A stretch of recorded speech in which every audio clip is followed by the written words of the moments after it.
Hey YouTube, in this video I'm going to be reviewing the DaYan Pyraminx.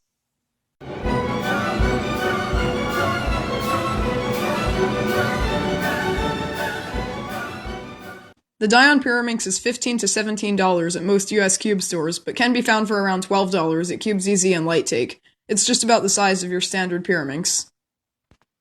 I will say I do like the fact that it's stickerless, which is legal in competitions now, but I don't think it makes much of a difference in solving. Out of the box, the DaYan Pyraminx was just okay. To put it strangely, it felt very weird. It was a bit too clicky for my liking and just a bit clunky overall. With it still like this, however, I was able to do a few decent averages of 100, although it locked up a bit too much. I then took the ball bearings and springs out of the body, which made it a significant amount less clunky, although it was still noticeable. I also replaced the springs in the tips with Lan springs, which made them a bit smoother, but it didn't make much of a difference overall.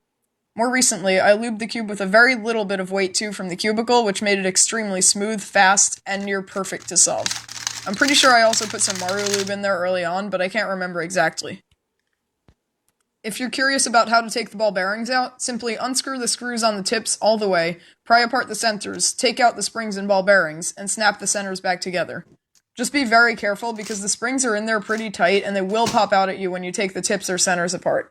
As a matter of fact, I caught one of the springs right between my lips when taking them out, which could have ended much worse than that. Corner cutting on here is meh at best, which is my biggest gripe with this puzzle.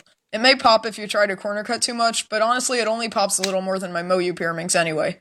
Reverse corner cutting is not overwhelming, but it can do a little. I find that the lack of reverse corner cutting is what makes most of the lockups and pops on this puzzle happen. The tips on the DaYan Pyraminx can be a little sluggish when turning them on their own, however this is rarely a problem during solves. Overall, the DaYan Pyraminx is great if you're willing to put lots of work into it. To put it into perspective, I've spent time finding the right tensions and lube, taken the ball bearings and springs out, and broken it in over at least 1,000 solves. Meanwhile, all the MoYu really needed was some lube and tensioning, and it was excellent out of the box. I can safely say that if you don't care that much about Pyraminx and want a really nice one out of the box, the MoYu is the way to go. However, if you're willing to put the time and effort into the DaYan, it can actually become really nice. It is my main, with the MoYu at a very close second, because I do get very similar times on them. I'll be the first to admit that my opinion on this puzzle is very uncommon, in that I absolutely love it. Most people I've seen so far say it's either mediocre or really bad. I know this to be true with a lot of other DaYan products, that some are great and some are awful, so if you do pick one up, hope that it's a good one. However, I have broken my PB single averages of 5, 12, 25, 50, and 100 on the DaYan, so I think I'll be sticking with it for now. Some links to buy it are in the description below. So thanks for watching, and I'll see you on my next video.